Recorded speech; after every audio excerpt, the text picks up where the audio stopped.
Hello my friends and welcome back. Thank you very much for being with me again today. I have an article here talking about the new targets that the Ukrainians might consider now that they have the HIMARS rocket launchers provided by the United States.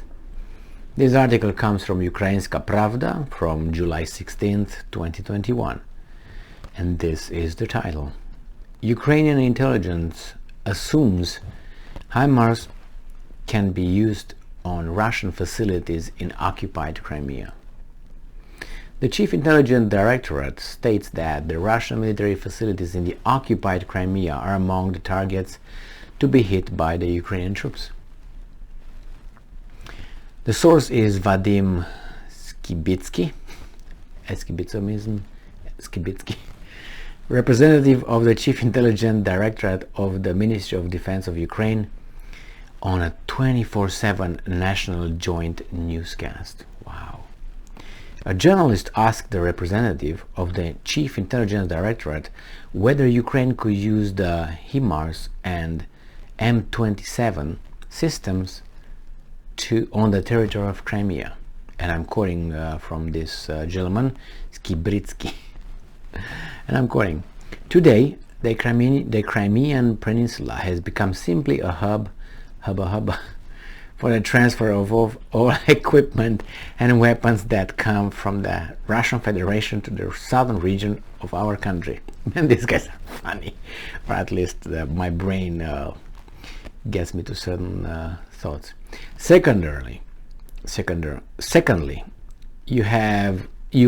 you see how actively the Black Sea Fleet of the Russian Federation is currently used for launching missile strikes on our territory. These are Calibre system, frigates, small missile ships, submarines, which are constantly on combat duty, waiting for commands, and then they conduct launches, regardless of the time of the day. Because of this, it is also one of the targets that should be hit in order to guarantee the safety of our citizens, our facilities, and Ukraine in general. End quote.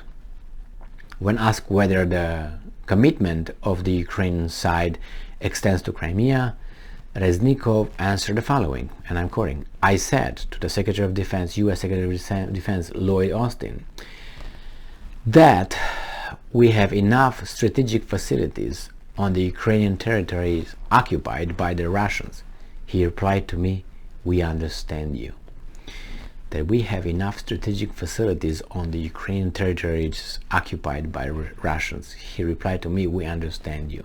So it's a go ahead. All right. I stated this in previous videos, and I will continue to agree with this stance, that from the Ukrainian point of view, they were invaded by another country, Russia, and therefore they're at war. So I do not see why my enemy can hit me, my territory, and I'm not allowed to hit their territory. I understand that there's a understanding between the Americans and the Ukrainians that if they receive those long-range systems, missile systems, they will not hit the Russian territory. Okay, but there's a little catch here. Isn't Crimea considered Russian territory? Well, that's another catch. Unrecognized by 98% of the countries on this planet, and by Ukraine as well. So Ukraine doesn't recognize Crimea as being part of Russia. So if that's not part of Russia, that means does not belong to the Russian Federation, so that's actually their territory, so they can hit Crimea with the weapons.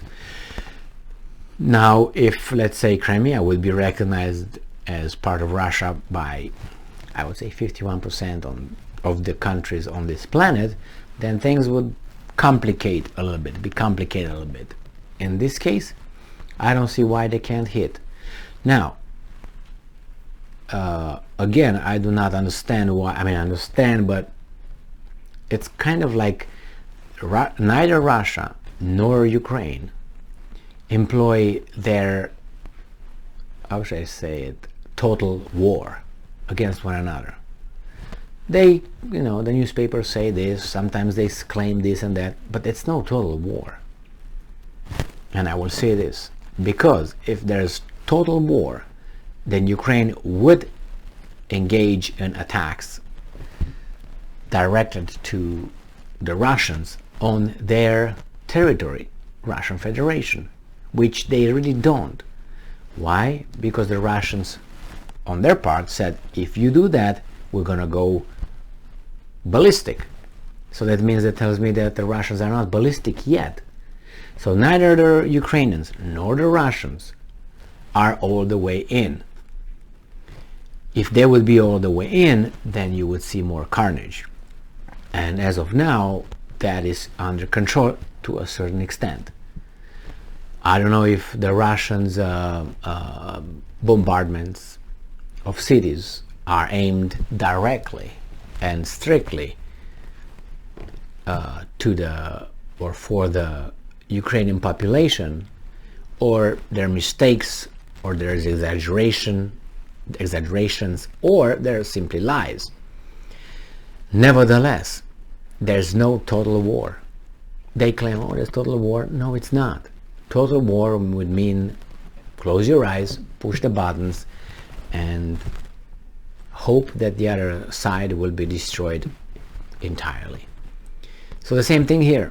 I am pretty sure that Ukraine can conduct some operations within Russia, maybe in Moscow, to create panic, and other kind of situations that would make the Russians think deeper. But then I think they're afraid that the Russians will increase their attacks and their techniques on Ukrainian cities. So therefore, they restrain themselves from doing that. So nevertheless, Crimea, I think Crimea, if you want to be technical, it's fair game. The problem is that Russia says no, that's not, because that's part of the Russian Federation. The Crimean population voted in an overwhelming majority to join Russia, to be independent, break away from Ukraine, the will of the people, democracy at work. Nevertheless, there are some people who do not like democracy when democracy doesn't have the outcome, doesn't provide the outcome they want. Therefore, they call that by different names. I think Ukraine will eventually hit Crimea, and then the Russians will increase their attacks and bombardments on the Ukrainian cities. And that's just, the war is going to get bloodier and the carnage will increase. Thank you very much for being with me again today. Stay strong, stay smart, look for the truth, and be just.